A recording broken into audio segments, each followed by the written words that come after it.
This is Creepy and Geeky.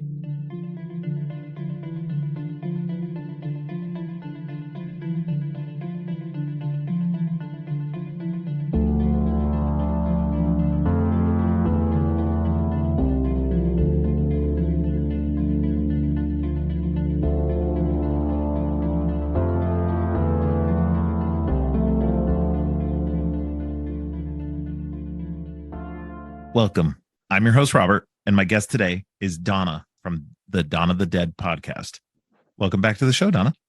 I am glad to be back. I told you I'd come anytime you ask. And I keep asking you back too, so it works out.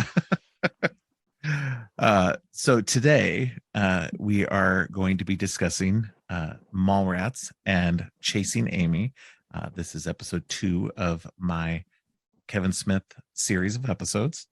And yeah, so we are going to jump right into Mallrats. I personally, I have the Arrow release that came out a year or two ago, and so it's got 3 different versions on it. It's got the regular version, the extended cut, and the TV cut.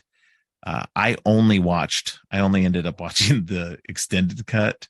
I've seen the original cut a ton of times, but I had never actually watched the extended cut. I'd seen the deleted scenes that comprise the extended cut. I'd seen a couple of those in the deleted scenes sections, but not ever all together, compiled and made into a different story. It is interesting because it's a slightly different narrative. It follows along the same lines, but there's definitely there's more depth to it in a lot of ways. Because you get the whole governor's thing. Have you watched the extended cut before? I've seen no, I've never. I was going to say you're one up on me because I've never seen it put together kind of cohesively. Okay. I've seen all of the deleted scenes with the governor and all of the quirky shit. But now you got me wanting to buy this damn Arrow. Damn you, Robert. It's a good disc. I enjoyed it. It was interesting to see it in this way because it integrates that governor's ball story, and it was, so that's where it begins, is with that governor's ball thing, and so then that plot line keeps getting picked up along the way. And there's snippets of it in the regular version, the theatrical release version. Yeah, like they make note of it and stuff. Yeah, they make reference to that. They make reference to Brody being his neighbor, Michael Rooker's character's neighbor, and everything, when he's not really a neighbor. That's just a plot point in this alternate cut where he says he's the neighbor to these reporters that are outside their house, and he's just messing with them. And so it's a much, it's not much different. It sounds like it makes it more zanier. Like this movie could be any zanier than it is. Yeah. So let's get into this real quick too, because this is Kevin Smith's second movie, and following on the heels of Clerks, he made this one a year later. This one was a much bigger budget. This was his big budget foray, financed by Universal, because they were like, hey, Clerks did well, let's give this guy money. And they gave him money, and they, I guess, messed with it a lot. So it came out a little funkier than, Kevin Smith's vision was. His vision and his his sensibilities and stuff like that. So this one comes across a lot more zanier. Jay and Silent Bob are a lot more cartoonish in this than they were in this one. Very Looney Tunes. And arguably, I feel like they're more cartoony, like in Jay and Silent Bob Strike Back. But this is, for me, Mallrats was actually the first Kevin Smith movie I saw. I saw this one before I saw Clerks, and so it's this one's always had a soft spot for me in my. I think this one has a soft spot for me just because it's so it's so light. With Clerks, we're Yeah. dealing with the whole the the kind of dread of being in a place where you feel like this is it, Right. and you're like in your third, fifth ring of hell. Kind of, Yeah. you're stuck in this existence. And I love Mallrats so much because, well, one, I was a mall rat. I mean, I that's not what we called it, but mall kids, that's what you do when you're Yeah. not old enough. You don't really have a job, and your parents are still paying for everything, and you just go, where's a place you can go hang out and not spend a whole lot of money? It's the mall. Right. Which I went to our mall, our local mall here, and it was so sad because there's hardly anybody in Yeah. it. I remember, those places used to be like crowded, and Oh everything that they yeah. had in that, the food court and the Easter bunny, Easter bunny up after Christmas and all of that stuff. It was a different thing to go there, and it was like almost vacant. And Yeah. everybody orders shit online now, so nobody goes to malls. So I Yeah. really love True. the fact that they're just mindlessly spending their day there. I mean, they had an agenda, of course, but that's what you do when you're a slacker and you don't have shit to do. You Yep. just go somewhere and hang out with your friends and just bullshit all day. So for me, it gave me that kind of nostalgic feeling. And then, of Oh course, yeah. obviously, the Stan Lee cameo was like the Yeah. highlight for me. Um, I don't know. I just really enjoyed it. And plus Jason Lee, Oh man. he He just comes out made the that to gate me hot, man. hot out the gate. And I mean, for a skateboarder, that was pretty Yep. impressive. Yeah. No, Um, I became a big fan of his from that point on, and just his work with uh Kevin Smith in general has always been stellar. yeah, So, it's always been really good and really fun to watch. well, And everything he's listeners done. may need to, you may not know, but Donna and I are very old, and we Wait a minute, we're hold from up, hold up. we're from hey, we're from the 80s. That's old to We're people. vintage. So I'm not old. Speak for yourself, sir. I am aging like fine wine. But go ahead. We grew up in the 80s. I'll allow it. thank you. We grew up in the 80s. Malls were a lot different than they are now, like she said. So anyway, I just wanted to clarify for our listening audience that, which I think How comprises dare you, mostly old sir? people anyway. But yeah, it was such a fresh breath of air to watch this movie. And I can Oh honestly yeah. tell you, when it came out, a lot of people I know, they were expecting another Clerks, and when they didn't Yes. get it, they were like, what is this What the shit? hell And is I'm like, this trash? this Yeah. is great. What do you mean? What is this? I love Mallrats. I still love Mallrats. I Watching it still do again too. was just so much fun because it's stupid, don't get me wrong. And there's a lot of it that just would not fly today. And Oh God, we no. can get into that. But overall, it's just a fun movie. And everybody seems to have been having fun for the most part. And this is where Kevin Smith, even as much as it was, I know that studio interference got involved in a lot of that outside of that, this is where he started making relationships with Jason Lee, Ben Affleck, and others. Joey Laura Adams comes back for Hmm. another movie after that. And so this is where he starts kind of building his stable of actors, so that will come back, again and again. And Yeah, so, and I really like that too about him, because everybody still wants to work with him. I've never heard anybody say anything negative about an experience on the set or anything like that. And it seems like they always want to be in his movies when he makes another one. So well, just that being it comes said, I know across that that he way. has had problems with a few people, and that there's been issues here and there, like Shannon Doherty. Yeah, but I Apparently, think they they didn't squashed get that. along. Yeah, I no, think like I think over time, like he's, especially after his heart attack and stuff, that he's come back around and just been like, you know what, I can't keep holding these grudges against people. right. Life So is too short. yeah, And you know yeah, what? She was still on that 90210 high. So maybe she yeah. was, maybe she was a little bougie. I don't know. Well, and Kevin Smith, come on, we all know he's kind of an acquired taste. You gotta get with his his universe.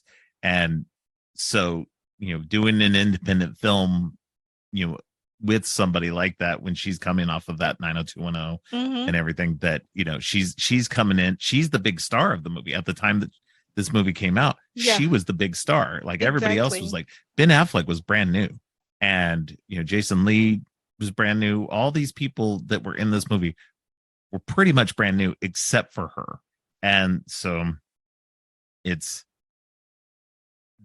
that's Isn't what's that funny is wild to that think that yeah, she was the, and then Michael Rooker was like, yeah, I mean, he was in Henry, so I already knew who he yeah. was, but Yeah, he he'd been still in wasn't stuff, a but he big was still name. pretty low level. Yeah. And Yeah. he's gotten bigger over the years, but I think really in the last 10 to 15 years, with the Walking Dead and Guardians of the Galaxy and stuff, his stars risen quite considerably. Yeah, it's really interesting, thinking about it that way, that Shannon Doherty was the big top billing and everybody Yeah. else was kind of the filler.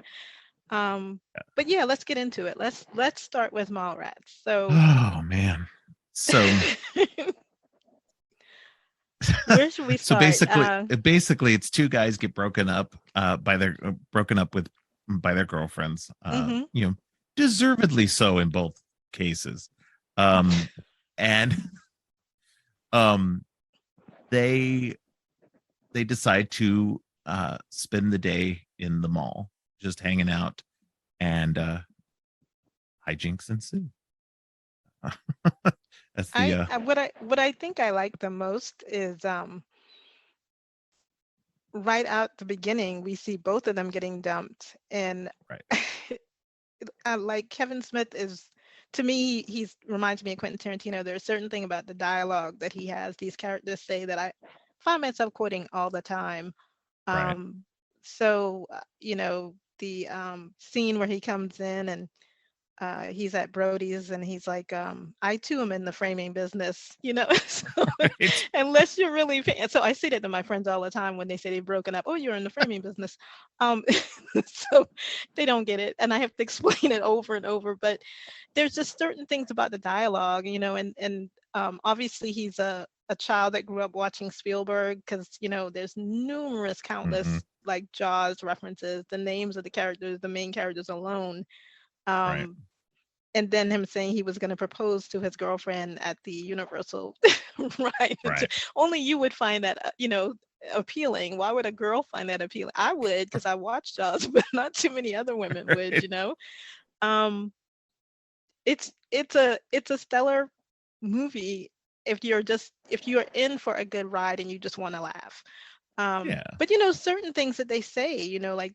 Uh, I don't want to jump too far ahead, but when they meet the guy from Fashionably Male, who's Ben Yeah. Affleck, and he says the thing about, yeah, I like to pick him up on the rebound and have sex with him in an uncomfortable place. And they're like, you Right. mean like the back of In a the back of Volkswagen? Volkswagen. That joke is so great. Every time somebody says it, I die. I just cannot help but laugh at it. It's so funny. Yeah. No, that one's a good running joke. There's an oh, and the magic eye picture running gag throughout the whole thing is I don't know if hilarious. anybody listening remembers that. I hope they do, but Right. so apparently there was this thing in the 90s where they would have magic eye portraits and you had to stare at it a really long time. I think they even covered it on Seinfeld one episode. And you're supposed to let your eyes relax and you see this picture. I'm just like Willem. I never saw a Thank you. goddamn thing. Me too. I was the same way. I'm like, how do you do this? I can't see shit. I don't see anything but squiggly lines and colors and shit. Mm-hmm. I don't know And what then it just y'all makes my head smoking. hurt. Yeah. Right, because you're staring at it intensely, just like he was. So once again, that was another thing I remembered being in that time. Like, yeah, everybody said they saw that shit, but I never saw it. Yeah. And Yeah. I don't wear Yep. glasses, so I don't know what the hell. I'm Yeah. I sorry. didn't wear glasses at the time. I do now, but I didn't, back then when it was popular. So it was just like, I have no clue. I can't see this. I don't know how to relax my eyes. Like, how do you relax your eyes? It's So like, basically, these two gentlemen go to the mall, and they're there to kind of console each other and while away the pain of being dumped by their significant others. And we should start out by saying the first one is dumped by Brandy Svenning, Claire Forlani. yes, Is it Claire? yes, Claire Forlani. Yeah. So he gets dumped by her, and she's going to be on her father's game show, which is going to be taking place in the mall, which is basically like a dating game of some sort. Yeah, it's like a And dating then game ripoff. Brody gets dumped by his girlfriend, played by Shannon Doherty, basically because she's tired of not doing anything with him. She has to hide under his bed when his mom is there. Right. And then he kind of tells TS, I think she broke up with me. This is the crude part. You know, Donna will be Yeah. coming on your show with crudeness. He thinks that she basically broke up with him because He farted. he farted, and TS goes, well, I mean, it happens. He's like, yeah, but I was going down on her. She was going No, down no, on me she at was the going down on time. him. Yeah. Yeah, she was going down on me at the time. The What can I look of say? I horror. get very relaxed. When I get relaxed, I squirt. Yeah. And I thought, that's just in the opening of these two gentlemen. And I thought, oh my goodness, I can't even imagine what's going to happen next.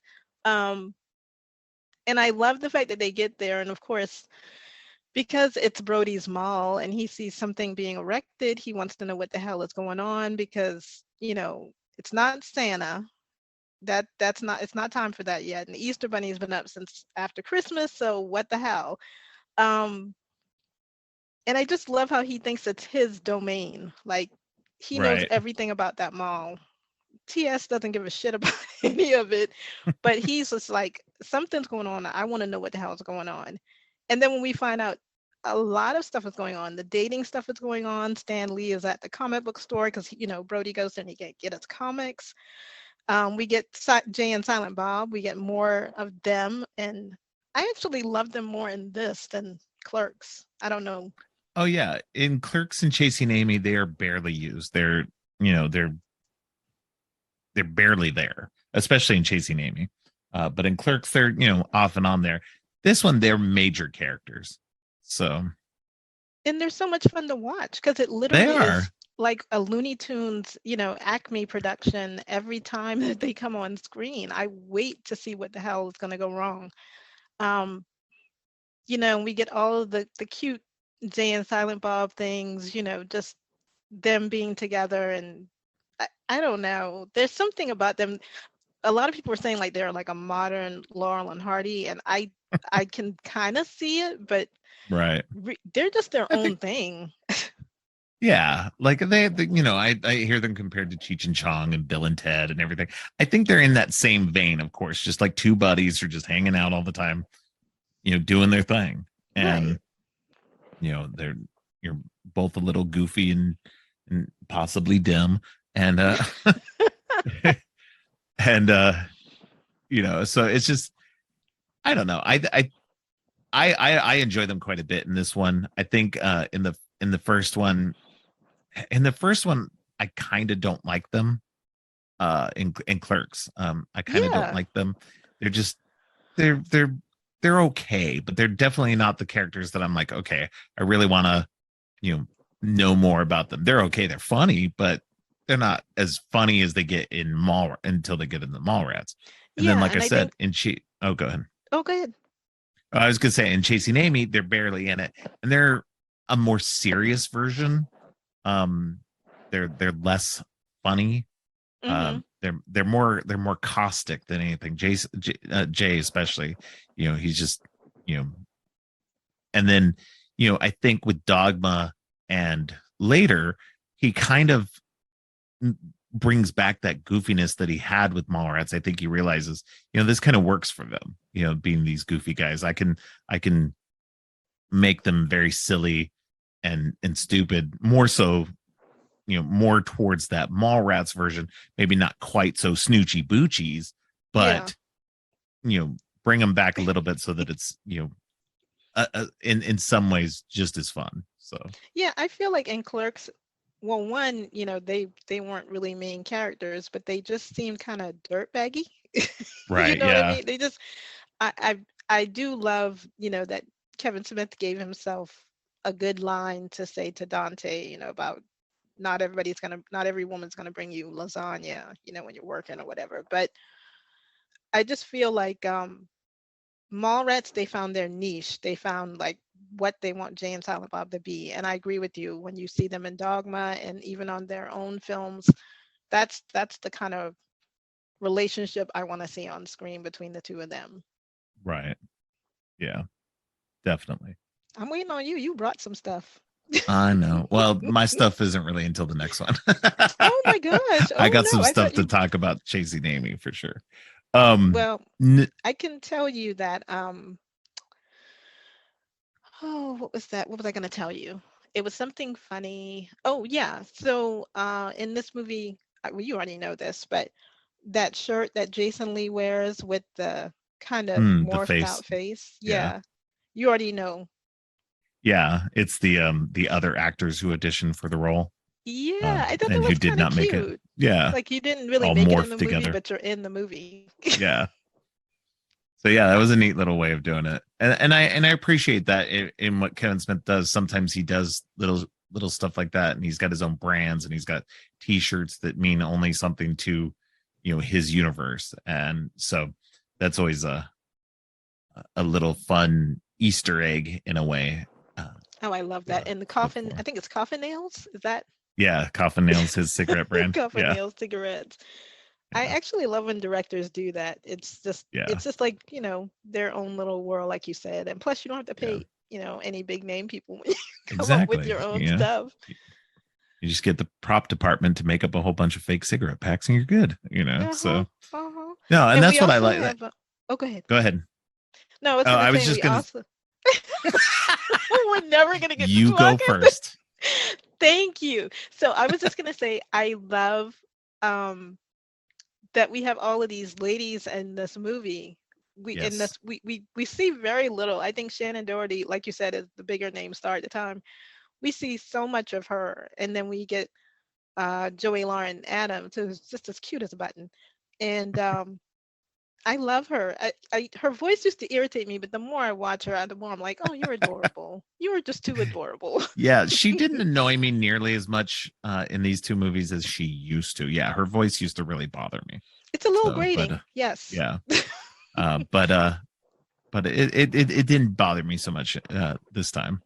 So, But I love how the women in there are usually they're pretty much the straight men. Like the right. guys are all buffoons and idiots, and the ladies are pretty much, other than her trying on the underwear in front of everybody because she's been broken into a dressing Yeah. room by Silent Bob a Yeah. few times. Twice. Yeah. Twice, yeah. Um, but I really like how she just kind of popped in and kind of gave a little advice and then popped back out. And it seems like a lot of the women in this film are they're not what you would expect them to be. I guess in a Kevin Smith movie, more than likely people probably think, oh, they're just going to be ditzy girls, and they weren't. They Right. were very self-aware of what was going on, and um, I want to say even when they went to the fortune teller, I thought that was hilarious. Yeah. So I'm sorry, we're jumping way ahead. So the two gentlemen decide they find out that there's going to be that the dating game that Yes. TS's girlfriend who dumped him previously is going to be now auctioned off, as he said, by her Yes. dad, and her dad's played by Michael Rooker, and he basically gets them kicked out of the mall, so they have to go to the strip mall, which is like a dirt mall. Nobody Yeah. goes to the strip mall. Um, One of those indoor flea market malls. yeah, it's got maybe some good stuff. You might find some rare movies and stuff there, but you really Yeah. don't want to go there. You want to go to the real mall. Yeah. So they kind of go there to hide out, and they encounter a fortune teller of some sort, but she has to the tell her fortune the topless, topless fortune teller. Yes. and she has she has a third nipple. Yep. So Pufos nipple, I can never say that word. so, so she has an extra nipple, and so she kind of rubs the nipple, and she's telling the fortune. And Brody went there with the complete horn dog thought of, oh, I get to see a topless fortune teller. I don't care what she says. I just want to see some tits. And she's basically rubbing these nipples and telling them what they need to hear. And TS is like, oh my God, thank you so who much was for who was a skeptic completely at the yeah, beginning, he was like, and oh, then as come soon as she on. started telling the fortunes, he like, oh, she's actually saying stuff that makes sense, and you know and was pertaining to him specifically, so he was like fully invested in it. Meanwhile, Brody's over there just being He's completely grossed out. disgusted by the third nipple. He's completely grossed out. Like they went in one way and they completely came out a different way. And I loved that scene because after they after she tells the fortune, gets the money, then she walks off and pulls the nipple and starts eating it like it's a piece of gum or something. Yeah. I died. I just Like died. it's a gummy candy or It's a something. gummy. Like that's her shtick, you know. Come on, who would need Um, a whole bag of gummy nipples? I mean, yeah. I figure once you have the nipples out, you could tell them anything; they'll believe you. I mean, that was Right? her thing. Like they're not gonna question that. They're looking at Yeah. tits. Like, but that's a good racket, man. I'm surprised more people Oh, for sure. haven't done that. I guess that's Well, before she we have explains that too, OnlyFans. though. She Oh yeah, she did. She did she explain does. that. She explains it as, because TS says, hey, that was really good. Why aren't you like, someplace else making a lot of money? And she goes, well, the only way my powers work is if I'm topless, and that kind of doesn't lend itself to respectable society. Oh my So, gosh. All she had uh, to do was wait a well, couple more years. She would have been fine. yeah, you're right. Going back to what you were saying though about the women in this thing, I did notice something, and it did bother me though. That the women, mostly, like pretty much all the women in this movie, all the main character, all the you know speaking women Hmm. characters in this movie, all exist as plot devices for the men. Now that They're is solely true. there to advance or whatever their individual plot lines. Even when the girls are together, when Joey Laura Adams and Claire Forlani are together, they're talking about TS.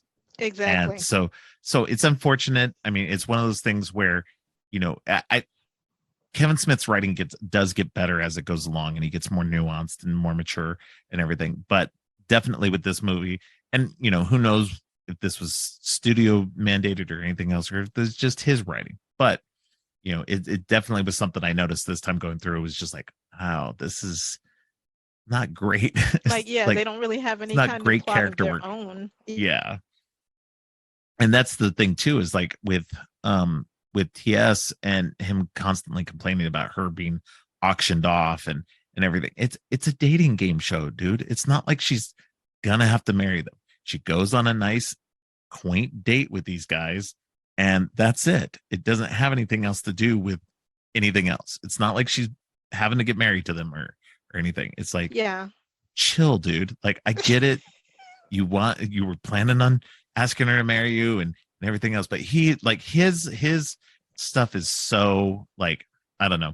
His storyline bothers me a lot just because It's of that. whiny. Like, it's very whiny. It's very, like, he's not doing, again, everything that he's doing to get her is for him. It's not Yeah. about her, because he's always like, oh, well, you should stand up to your dad. He only wants her to stand up to him for himself. Yeah. And That so, is selfish as hell. yeah. And so, at least Brody's honest about who he is. He You know, really he is. like he's not admitting that he's going to get any better, or anything. And at the end, sure, they both get back together with their girlfriends, but I think that it's very much ensured that, Shannon Doherty's character, I can't remember her name right now, but her character is going to get back with him, knowing that he's still just as, He's not going to change. Yeah. yeah, he's not going to change. So the likelihood of their relationship lasting is probably very thin. Um, but despite the tag at the end, their their future, their Yeah, that's their hilarious. future story. The other Trish the Dish, she's another, you're Oh right. Now yes, that, yeah, because her whole plot, we find out she's a child genius and she's writing this book about the sexual habits of men, and she's got, yes, publishings and, all of the stuff in the works. But she's there solely so that we can have the tape later for the right. fashionable male to be getting in trouble. Well, and she's used as a sex object in a lot of ways too, which is very, like, not great, because she's said to be a 15-year-old Yeah, girl, that's icky as and all get out. so it's not good at all. So it's like, so she's this 15-year-old girl doing a sexual study, like the proclivities of men, and what they like, and then she's having sex with adults. And now it is said in the thing that the book publishers are aware and her parents are Her aware and parents have are aware, and she has consented. to make them sign a You know, waiver before they have sex with her. And I'm like, exactly. what? So that's where it comes into a problematic part at the end too, because they do this whole thing where, skipping ahead, that she did have sex with Ben Affleck's character, the guy from Fashionable Male, and so she had sex with him, and they show the tape at the end to bust him or whatever with the cops, and And then he Brody, goes to jail. and he goes to jail. But like, that was where my question is, like, well, if she consented, her parents consented, and he signed a thing saying, yes, I know, blah, blah, blah, whatever. I mean, sure, I think the legality is probably still very thin that he could probably go to jail. I'm not sure how all that works, but it didn't fit what they had set down in the movie. Previously, yeah, when they spoke with Trish to begin with. Yeah. So that part was a little inconsistent. My But I only mean, thing it worked about for the character, but whatever. yeah, my only thing about that was, and I was talking to my daughter about it. We had rewatched Mallrats a couple of weeks ago, actually when we talked about doing this, and she's like, well, the guy from Fashionably Male, he seems like he's too dumb to sign the waiver. He probably was like, yeah, I'll sign it afterwards, and he maybe didn't, Yeah, and maybe that's why they got him on the could be. technicality. And I was like, yeah, Yeah. but she still gave him the permission, though. I mean, but Yeah. but that was the only thing I could factor in after she said that. I was like, yeah, he is kind of dumb. He probably just went straight for the chocolate factory and didn't think about Yeah. signing anything. I'm sorry, y'all. Yeah. But given what we were presented in the movie, we don't know that part of it. And so yeah, Right, it the doesn't make information is sense. inconsistent. Yeah. So So what do we so what yes, do we have in this movie? We have a lot of Jaws references. We have a lot of Star Wars. We have Neil before his Superman story or yeah. Superman reference Um about him having sex with Lois. yeah. Then we have a lot of Marvel talk. And I gotta tell you, uh Stan Lee's cameo in this, I think Oh, Stanley's cameo in this is great. I about leapt out of my seat when I saw this because one, it's Stan the man, and Yep. two, Brody is literally asking every question of my dumb ass teenage mind could think at the time. Y'all have to bear with me because I'm an older woman, but I literally have the sensibilities of a 12-year-old boy. So I'm always thinking it's just a natural thing when you read Marvel comics or comics in general. You're just trying to figure out how would that even work? Like the logistics. And maybe it's just me. Right. Maybe my mind just works in a weird fashion, but every question he asked, I was like, yeah, how does that work? Like, is everything rock? How does he stretch Yeah. his penis? I'm like, I just want to know. But I love how cool Stan was trying to deflect it, and he's like, yeah, you might want to get your Right. friend some help. He's a little occupied with He's a little superhero obsessed sex with the organs. superhero sex organs. And I thought, no, that's me. Don't stay that, Stan. Well, and everybody now is so accustomed to seeing Stan Lee in a movie and a cameo and stuff with all the MCU movies and all the Marvel stuff that had come before that, the X-Men and Spider-Man movies. He'd popped up in a lot of stuff, but this was really one of his very first, and outside of any kind of Marvel project, this was his like a big thing for comic book fans, so Yeah, anybody it who was likes Stan Lee, huge. it was a big deal, and it's even referenced in the first Captain Marvel Captain movie. Marvel. When It's she such a sees him on sweet the bus, scene. he's reading a Yeah, script that says Mallrats on it because I it's set love like that. 94 or 95 or whatever, just before obviously he's supposed to do it. And so yeah, no, it's great. It's a great callback to that. And yeah, it's such a great fun scene because I mean it's so, and it's so funny too because anybody who knows anything about Stan Lee in the movie, he's talking about how this love of his life got away Hmm. from him, and that after that he just bedded down a whole bunch of women, that so many so that him and Mick Jagger had a running contest about who had as many women, which is obviously a story and everything. And I think that's the thing too. He's telling Brody this story that isn't true because anybody who knows Stan Lee knows that he met the love of his life like years ago, Hmm. whenever it was in the 40s 50s, married her, and they had been together until her passing. Right. And so there was never one true love that got away. He found his true love and married her and stayed with her the whole time. So it's obviously he's telling a false story just for Brody's sake and just to, say, hey, don't let this girl get away. Right, So just to kind of wake him up out of yeah, this idea that you can't have this love. You can if you really want it. I mean, right.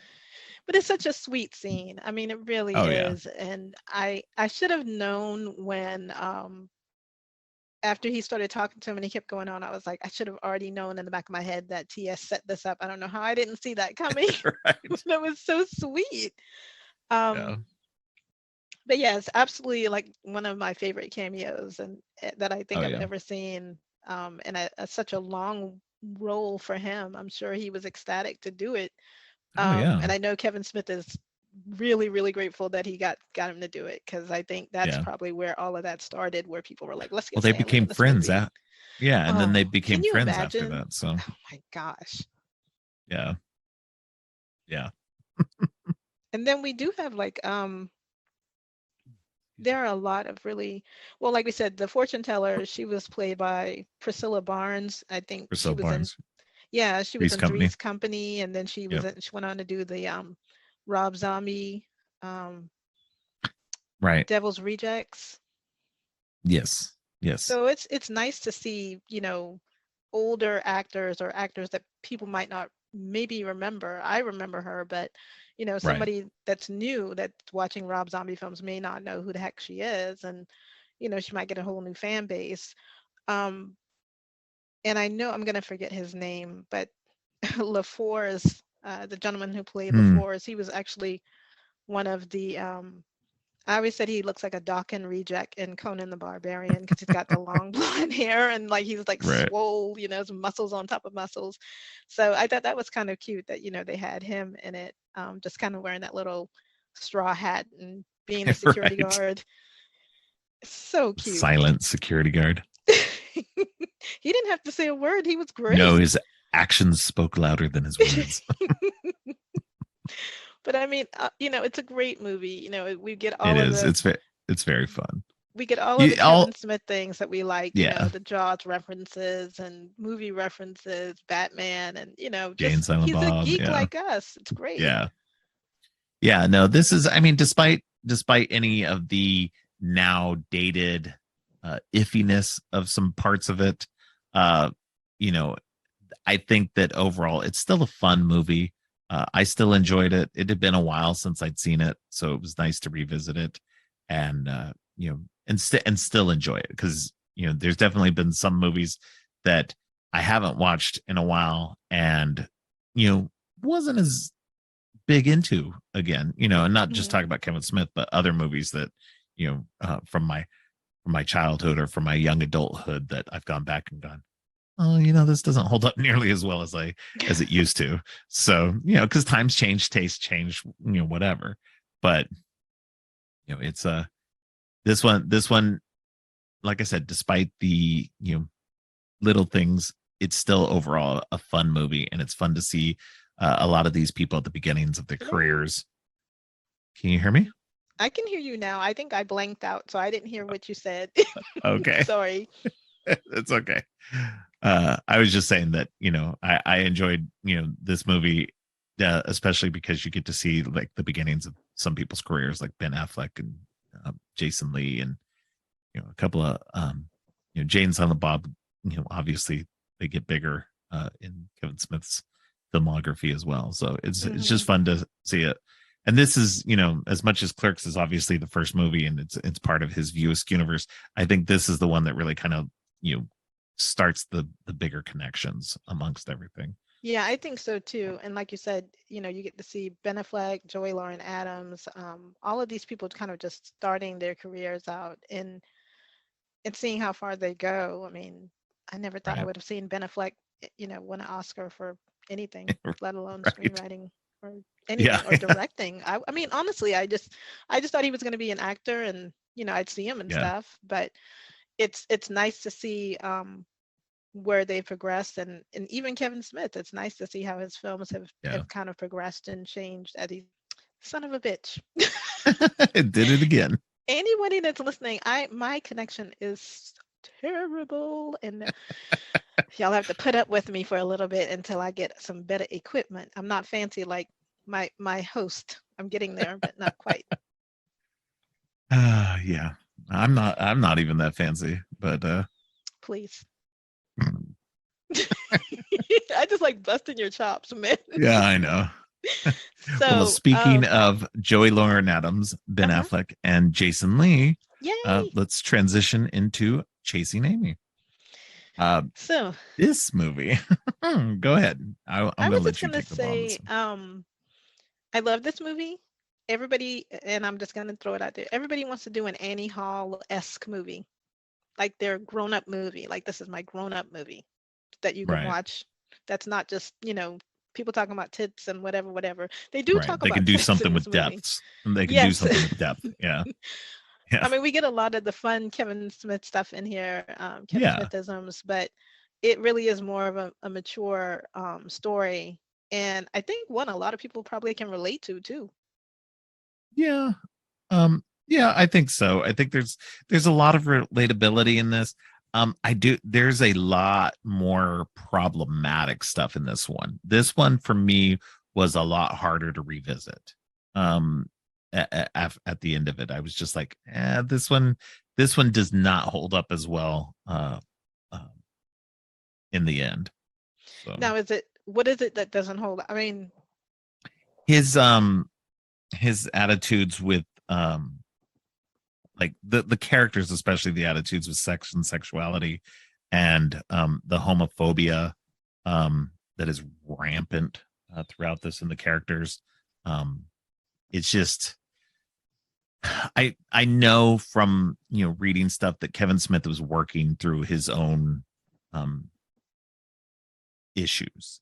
Him hmm and Joey Lauren Adams had a relationship right. after Mallrats. They connected through the movie when they worked on it together. But between Mallrats and Chasing Amy, their relationship soured, hmm and they broke up. And luckily, stayed friends enough to then make Chasing Amy, which is interesting to see them try to, I guess, both work out this relationship issue, because from what I understand is that Kevin Smith is basically the Ben Affleck character in this. He had the same thing where you know he was not sexually adventurous or active, and he, I guess, Joey Lauren Adams was. She had a past, and and that was something that was hard for him to understand and come to grips with. And so he worked it out via this, I guess, with this script, and and trying to figure that out on his own. I just find some of the homophobia and the biphobia a little, just kind of because Jason Lee's character comes off very homophobic, and and part of that could be seen as um He's trying to deflect self-loathing. his right. Yeah. um but it's never established that he is truly homosexual in this, um despite some stuff here and there. It's possible, but it's never said outright. And so it's just one of those things where it was just a little funky for me. Again, this came out in what, 97. So its attitudes about that kind of stuff have definitely changed in the intervening 20 plus years, I even mean, Kevin Smith's own attitudes. So I find it funny, like you said, they did have him be kind of extremely homophobic, and then right. I we don't find out until what is it, Jay and Silent Bob Strikes think it's Back, Jane that Silent Bob he's Strike Back. Yeah. yeah, that he's with Hooper. Hooper. Yeah. And I know, going back and watching it, it is cringy. It is. Yeah. It's kind of uncomfortable. Just being a bisexual person, it does rub me the wrong Yeah. way.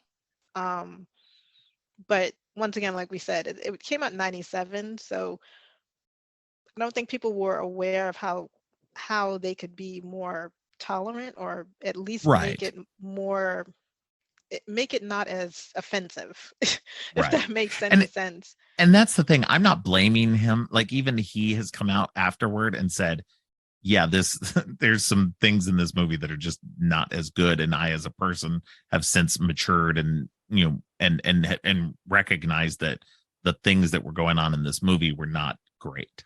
And plus, he So probably always also wasn't in a good place when he was writing it to begin right. with. He was Yeah. thinking more of his feelings and what he was going through. So in his head, they were just characters. And there's nothing wrong with that, because I'm sure he was trying to get through that whole cathartic process of getting all of these thoughts out of his head, but then making it entertaining.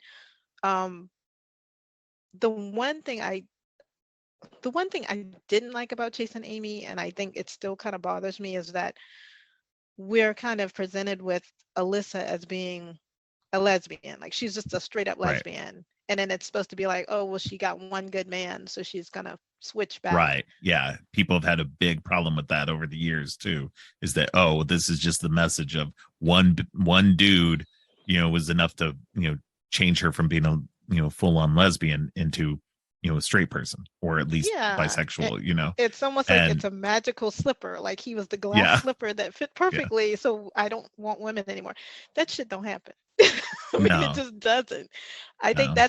that's the one thing that I know some friends of mine who don't like the Hooper character, because they feel like, he's just pandering and just doing what he needs to do to sell comics. And I said, well, he even says that he does what he needs to do to Yeah. sell comics. He's not He's playing a character. he's Yeah. playing his role to get his money, and then he's who he is with his money. So I Right. applaud that highly.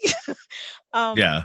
but you know, I think that's the only thing that kind of just sticks in my craw. Like I Yeah. because people kind of I've said this before, but it's hard to believe that people will believe things that they see on TV, but some people can't differentiate. Hmm. So when they see that and then they go, oh, well, she says she's a lesbian, but I'm going to just keep hitting on her because, oh, she just needs Yeah. one good man. No, it doesn't work that Yeah. way, dude. You can't Now turn it off and she on like a faucet. she explains it well in the movie. Like it's Hmm. explained very well. Like if you very much pay attention to it, she says, I did not have like a like I was about just having women, up to this point because no man, I was never interested in any man in any way. Right. Um, you came along and you're giving me the stuff that I wanted that nobody, man or woman, has ever been able to give me in Exactly. terms of emotional and sexual or whatever, all of that. And so it's not about, the one, it's about the one person for her. And it Right. wasn't The about the one It's man. not about And the gender. even her, she struggles with it. She struggles with that um of the fact that she has always been a lesbian and she's never wanted a man. She says that too. She's never been Hmm. interested in a man. And so to find herself doing this, it's rocking her world and changing everything that she's been about up until this point. And so it's very emotional. It's very deep in that way. So like I admire that for that aspect of it. It's not about one guy coming in. Hmm. It's about this one person that is meeting everything you didn't know you needed in a person. Exactly. And that person, whether it be man, woman, or whatever, that it's just that person met what you needed. And like I said, in this instance, it fucks her up. Like they don't immediately like connect. She is fighting it because she's like Hmm. feeling it too. And you know, so it's interesting to get that interplay. And I enjoyed that aspect of it, to find that you know the way the relationship actually happens. It's I not liked it too, because they easy. they were friends. They really Right. just were friends. I mean, obviously he had He fell more in love with her right invested, away. right? Yeah. But she was comfortable enough hanging out with him and doing all of these things with him. And that's what falling in love is. You get to know the person and they get to know you, and they see you at your best and they see you at your worst. And I honestly have to say that her performance in this was probably one of the best ones I've ever seen of her, because Right. Yeah. most people, they, like, seeing her in Dazed and Confused and any other thing, she's either the ditzy blonde or what have you. And she really brought her A game on this movie. I Yeah. really love her character so much. Um, and then I felt bad for her too, because when she starts feeling this way, she starts telling her friends, and all of her friends are lesbians, and they're like, "What?" Yeah. It's like, now Yeah. you've ostracized your friends obviously don't understand, and you can't explain it to them, because to them it's just like, well, she You're was never really betraying one of them. us. Yeah. Exactly. um and I can tell you, not to be personal, but I'm usually always a little personal, as a bi person, it is that way. It's like, oh, well, you're married, you can't be bi. Right. Yes, I can. I can be whatever I want to be. I don't have to explain it to you. I just know that that's what I am. And so when I saw her trying to go through this with her friends, I was like, yeah, that's familiar. It's like, if they don't, Yeah. it makes no sense to them, and that's fine. It doesn't have to make sense to you. And I think that's one of the other things that makes this such a great romantic, I want to say romantic movie, but because it is, but Yeah. the the question that people have about your sexuality is really just their hangups about your sexuality. Right. Yeah. It's their own personal hangup that they're trying to kind of push on you. So when the first time I saw this, and I know we're jumping ahead, we're like all No, over go the ahead. place, but We're the always first, all over the place. It's all right. yeah, but the first time I saw this, and they kind of she breaks down and says that, oh God, what's his name? Banksy? Is it Banksy? Banky. Banky, that he's in Yeah. love with him, and Holden's like, yeah, right, yeah, he's all about the women, blah blah blah. And she Right. basically just calls it, and it didn't even come into the realm of his head that maybe this is why this guy has been around you all of these years and always wanted to work with you and live with you. So he completely deflects it Right. until they have that meeting at the couch, and he Right. decides that he's going to make a proposition that will work for everybody. And I thought, you're a dick. Yeah. Why would you think that because this is going to be sufficient for you, that this would work for everybody involved? Because now you're Right. involving your friend who clearly has feelings for you, and now you're treating this woman who is in love with you as if she's just there for recreational use on top Right. of that. And then he tries to self-explain it like, oh, well, that way I'll get the experience and we'll have done something together. It's not about you. It was Yep. never about Exactly. you. It was Yeah. never about you. It was about, she had experiences and you didn't, and you felt some kind of way about it. Yeah, absolutely. Yeah, no, and that's where it comes down to is that, and this is the interesting thing about it is that whenever he decides, like, like we said in the beginning, he falls in love with her like straight away. He's like Right. head over heels for her, and she's not seeing it at all because she's not interested in him that way. She sees him as a friend only. And as they, become like better and deeper friends, then she, you don't know this until he decides, you know what, I'm going to throw all caution to the wind. I'm going to tell her I love her. Mm-hmm. And he knows that at this point she very well could reject him and destroy their friendship, but he's willing to roll that dice, which is crazy, you know. But he feels so deeply for her that he's just like, well, it's got to be all or nothing. And he rolls the dice, and it seems like it's nothing, that she's just like, fuck you, I'm out. This is Mm-hmm. bullshit. I didn't want any of this. I just wanted to be friends with you, until she comes, back to him, and they kiss and everything's great, and sunshine and flowers. And but when he discovers that she has a sexual past, because up until this point, she had told him that she'd never been with any guys. She'd only been with women. And he finds out that not only has she been with other men, but you know, he finds out through Banky finding out from somebody else that she had been with you know, Two men at the two same men at the time. same time, at least this one time. We don't know what else she describes later on that she's had, you know, many sexual adventures. Right. But she, that fucks him up because he's been his worldview is just that you get with somebody, that's the one person, blah blah blah blah.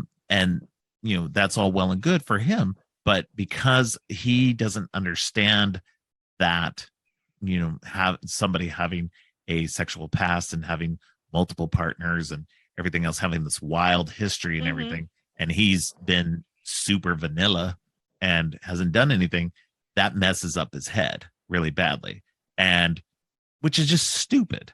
Like, get over your fucking self. It's Who gives a stupid shit because how it many had people? nothing to do with you. Yeah, it has nothing to do with him. She decided you're the one I want to be with right now. And you're going to throw all that away because of shit she did in the past? Who gives a fuck? You know? Like Like nobody would it's even like nobody's she's never business. even asking him how many people have Yeah. you slept with or anything of that realm. Right now she knows that she wants to be with you and she's in love with you. Leave it at that, fucko. Don't don't Yeah. go poking and shit that has nothing to do with you because that's the equivalent of me trying on shoes at a shoe store. How many shoes did you try? What fucking difference does it make? I got the shoes on my feet now.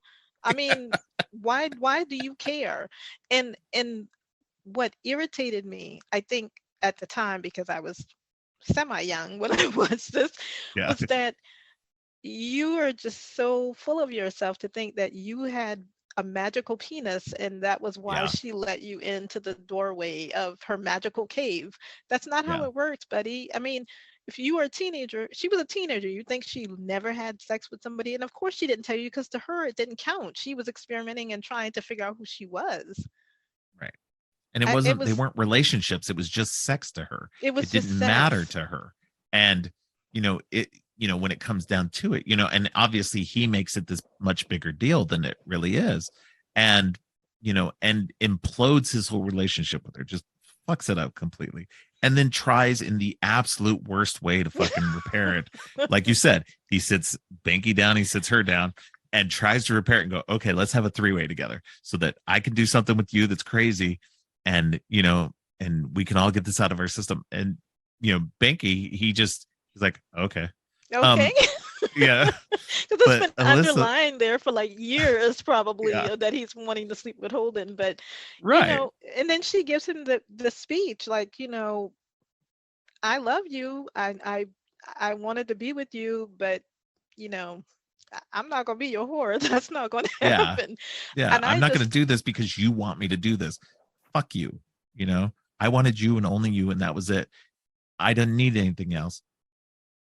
Fuck off. it's it's So yeah, it's horrible. And it's like yeah. I feel just in my head, I feel like if he had not done this, maybe years down the road they might have done some weird freaky sex stuff that, you know what I mean? Yeah. Because she would have been comfortable with him and they would have had a relationship, or maybe they wouldn't, but Right. it was such a horrible heartbreak that he didn't No. have to go through. You did it unnecessarily. And he blows up everything. He blows up his relationship with her. He blows up his relationship with Banky. Like, Yep. just everything collapses after that point. And so it's just it's just funny. It's That it's it's funny it's and just it's sad. it's Yeah. sad because I mean, once again, that's the testament of a good writer because I don't know if I could write something that's kind of bear the whole bane of what I went through in a breakup and then Right. have the person I went through the breakup with be in the movie. So kudos to Yeah. them for working that out. Yeah. But it's That's so some raw balls. to Yeah. admit that you're insecure. And that's fine to be insecure and it's fine to be Yeah. curious about who somebody has slept with before they got to you. But guess what? That's But before you you. If they're talk it with you out. now, who gives a fuck? Yeah. Yeah. But you talk it out and you be sane about it. You don't, like, you know, it's like, it just, even when I watched it, and when it came out, whenever I first watched it and everything like that, it just didn't make sense to me. It's just like, why would you just do that? Who cares? Who cares Yeah. what past she My had? jaw was It on the doesn't floor. As soon as fucking he brought matter. them in, I was like, Yeah. oh no, no, no, no, Yeah. no, no.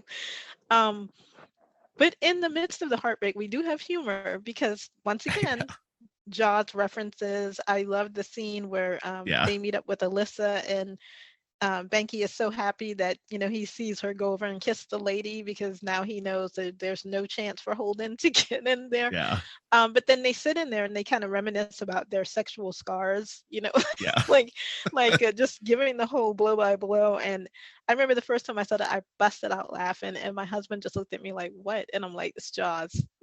It's the yeah. part in Jaws where they're talking about their scars. Um, and then obviously, Hooper and his whole black rage.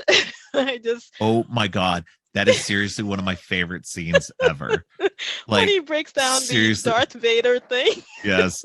Well, no, it's the funny part for me is always afterward, like, amidst that, like, because then Jason Lee Banky stands up and goes, "What's a Nubian?" What's a newbie? And he gets Black shot by rage. Hooper. Yeah. And then he comes over and he's like, "What's a Nubian? Bitch, you almost made me laugh." Exactly. I loved it. It was great. I That did not cracked expect me it, up. but I loved it. No. Yeah.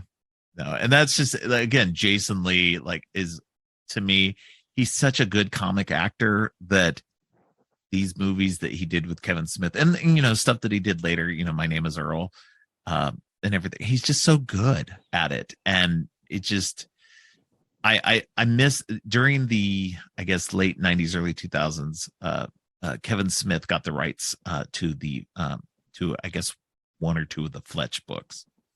And that some of that series was made into the Fletch movies in the 80s with Chevy Chevy Chase. Chase. Yeah. And so he was going to make a new movie based on, like, one of the I one remember of the that. books. Yeah, it was going to be a younger version of Fletch, and he was going to cast Jason Lee. That And would have I been was just like, "Oh, awesome. that would have been awesome." Yeah. We did recently get a new Fletch movie that just came With out John Hamm. with John Hamm. I don't know how to feel about that one. I haven't I watched it, but the I trailers, haven't like, I either. I think John Hamm does comedy well, He but does, but I don't know how I feel about him as Fletch. I yeah, just don't. All I yeah, can see is Don Draper. I know he's done other things, but that's all I yeah, can see. yeah. Thankfully, I didn't watch much of Mad Men, so I don't see him Oh my that way. God, I So love that show. But you're lucky because that's all I'm gonna see. Even when I hear him on commercials, that's all I hear is Don Draper. that's funny. Um, but Jason Lee would have just rocked at that. Oh, That I would have think been he would have so killed it. great. Jason Lee is one of those actors that I think has, like, such good comic timing. And he's, very expressive in his face. He's just a fun guy. And I think that as much success as he's had with, like, My Name is Earl and with the Alvin and Chipmunk movies that he's done later, that he's had a lot of good success. It's funny that he never hit a big high. I think he could have been like a I feel Ryan like he could Reynolds have. I type was just getting ready actor. to say that. I think he could be just like that. Would have been a great trajectory for him because he had that Yeah, same kind of energy and the presence was there. yeah, Um, exactly. but and it almost seems like it's natural. It doesn't seem like he's forcing it at all. It just No, no, yeah, he's just like completely hilarious. But yeah, this was a to me it's always I always have one director that has like an Annie Hall type movie, and to yeah. me this was like the Annie Hall for him. Well, and this for me also is like, for going back to Ben Affleck. I Mhm. like Ben Affleck better when he's doing these small movies. I don't think that he is as successful in blockbusters. He feels like an actor who has a certain amount of gravitas to him that works better in a smaller scale. Isn't Um, that weird though? I mean, he yeah, really does, and I honestly got to say I like his directing a hell of a lot better too.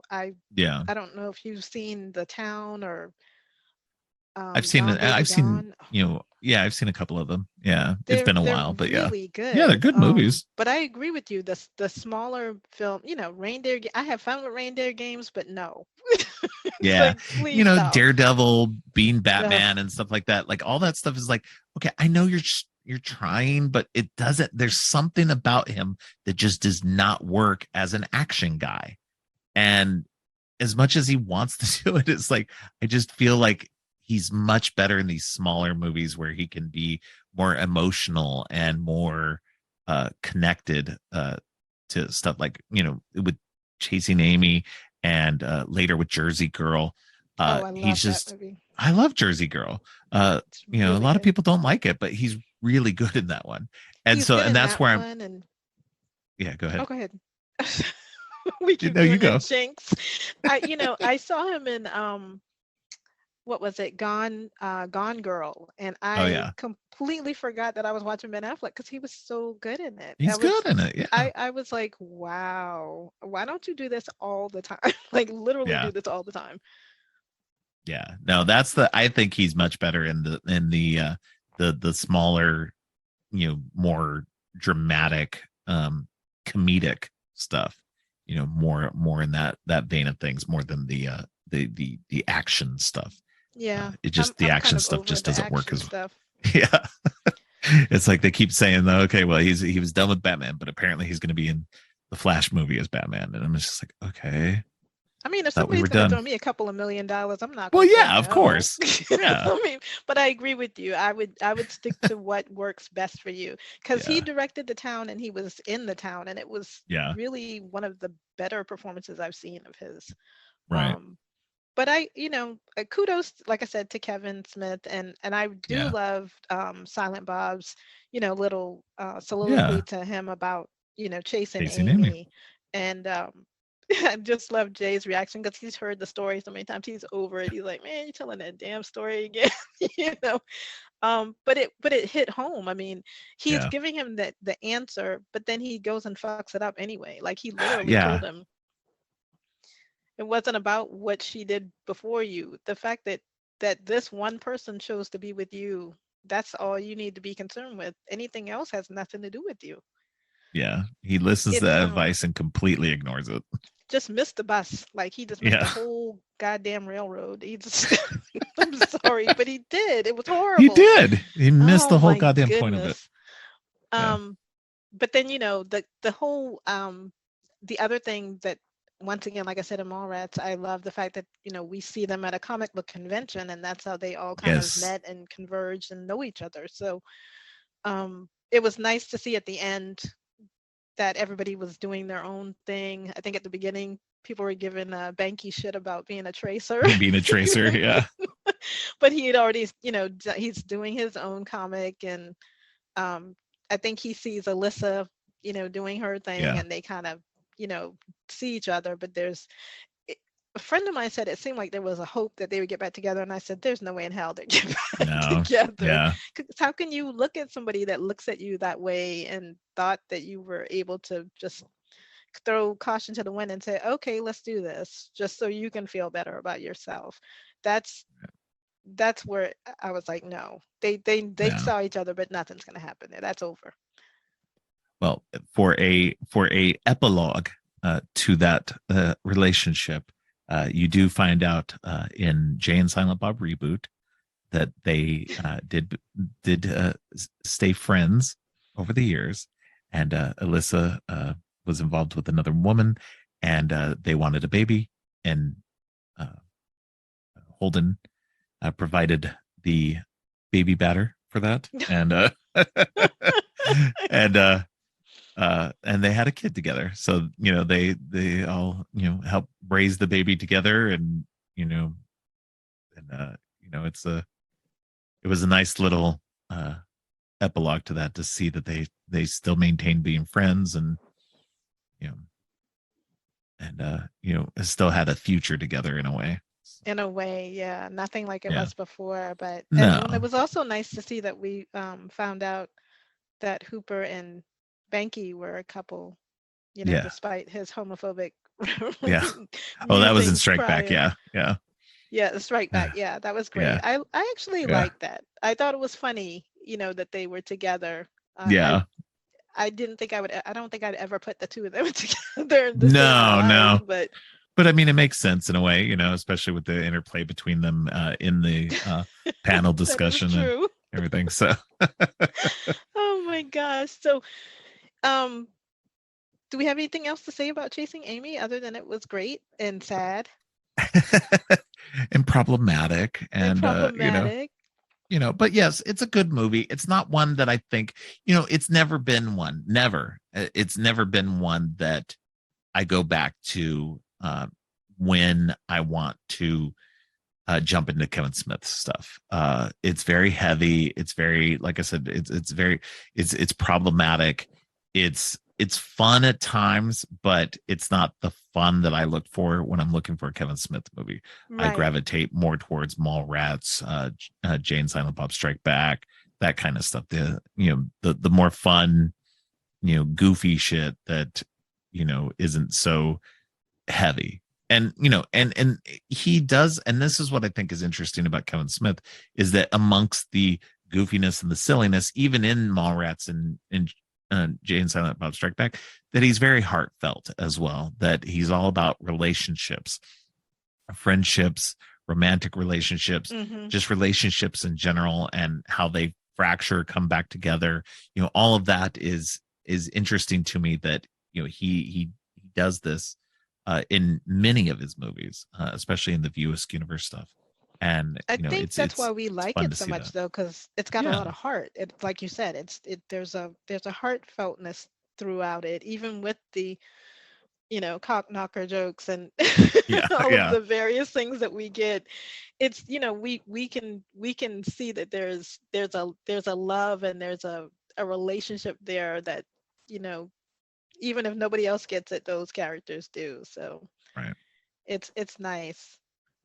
Yeah, and I think that's what's made his movies last. Over the years, is that that people can recognize that they're not just throwaway. They're not just silly comedies that don't matter. They have weight to them that Hmm.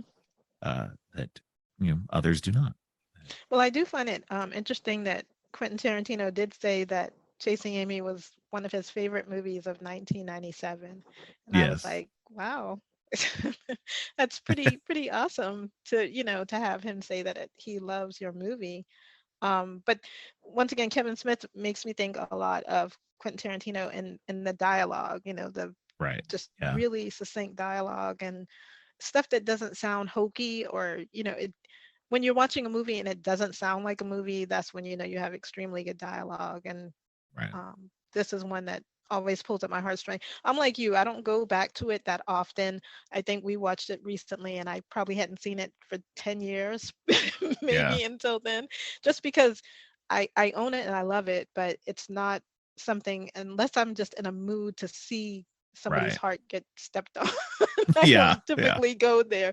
Like Blue Valentine, I love that movie, but I can't watch it but every so often because my heart gets broken when I watch it. So yeah. um but yeah, I think I'm excited to listen to the rest of your Kevin Smith stuff now because we've kind of just Looney Tuned our asses all over these. I don't know. I mean, I hope they sound like they make sense when people listen to them, but we I just hope have so, fun but shooting the shit, you yeah. know? Yeah, I think that's and that's what's fun about these two, is that, like, as much as I could hold to notes and everything else like that, I like to have a conversation about these movies and what they mean. And a lot of times with the guest, whoever it is, they might trigger a response out of me that I may not have thought of. And so that's what's always fun about these. And even if we bounce around, like, I Hmm. holding to a format is okay. Don't get me wrong. I'll probably never do it because I like these to be more conversational and to explore, because jumping around actually leads us to different thoughts. Because then that's what we do all the time, is go, okay, well, let's go back to this thing that we were talking Yeah, about before, because now I had a thought because of this other thing we talked about. yeah, So exactly. I enjoy it, so I have no problem bouncing around. It's fun for me. But I will say one thing I want to say about Chasing Amy is that sure.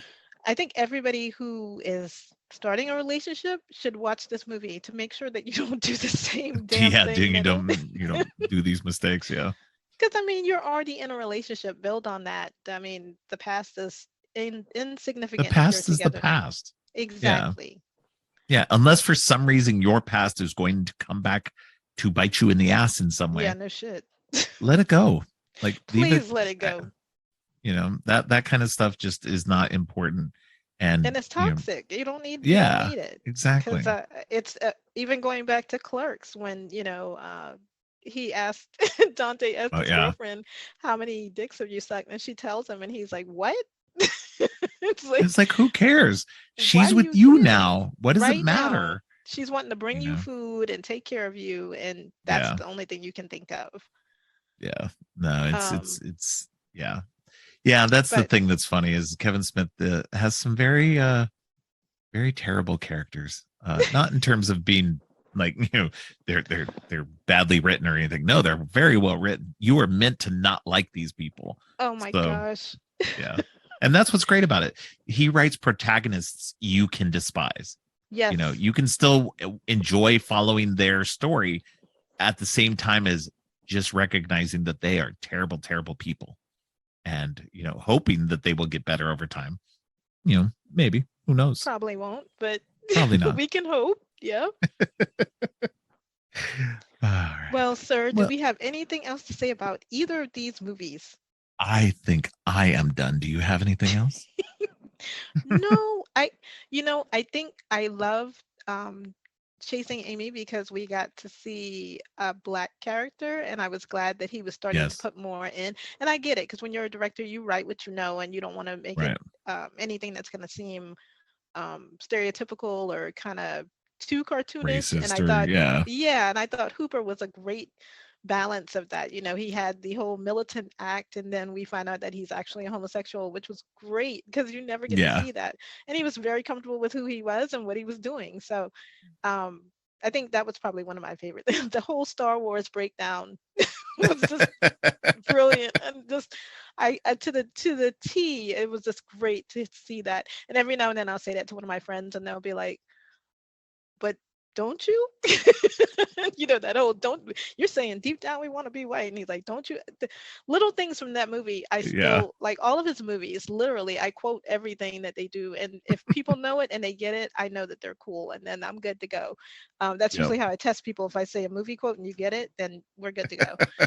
If you don't, please get away from me. Right. So that's how I knew you were cool. So just to let Right. you know. But yeah, this was great. I'm glad that we got to do this. Yeah.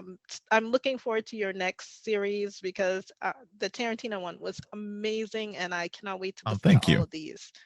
Yeah. No, I'm yeah, this one's still a work in progress and it's definitely it's mostly done. It's coming together well and so hopefully it'll be enjoyable for everybody to listen to. They're fun for me to do. So and I love having you on. Obviously I've had you on multiple times now and I'll keep asking you to come on for more. And Let me get and a better system so I don't conk out every time we talk. Shoot. yeah, I can send you some notes. Let me know all of the nice high-tech gadgetry you got there. Hey, I am an Gadgery-do. affordable gadgeter. So my setup is not super fancy. So, Yeah, well, just send but it to me anyway, though. I might can learn something. yeah, definitely. Teach an old dog new tricks, so they say. Right. But that's all I All got for right. you, man. I Well, thank appreciate you for you coming having me. on. Yeah, thank you for coming on. I appreciate you, and we'll get you You're back like on again so soon. polite. I'm like already thanking you before you thank me. Right. I know you're like. He's like, do you have anything else? You got my format down I already. know. I'm so You must sorry. listen to my no, no, no. You must listen to my show a lot, which is always I nice. do actually. Oh my gosh, it's the Southern thing. I have to support my Right. Southern peeps. I mean, you're not really Southern, but I'm you're close Southern. I'm enough. just Southern, Southwestern. You're So close enough. I'm gonna let you wrap this up because I'm just gonna go on all night. I could just see this happening. we just keep babbling here on the podcast. No, do your thing. I'm sorry. Go ahead. All right. Well, thank you. Thanks again to Donna for joining me today. Next episode, Igraine Hackett Cantabrana joins me to talk Dogma and Red State. Thanks for listening. If you liked what you heard, make sure to subscribe on your favorite podcast app or at creepyandgeeky.com. You can follow the podcast on social media at Creepy and Geeky on both Twitter and Instagram. If you'd like to follow me, I'm Geek Thulu on Twitter and geek.thulu on Instagram. You can support the podcast by ordering teas and more from our TeePublic page. All of the links are in the show notes. Finally, don't forget, stay creepy.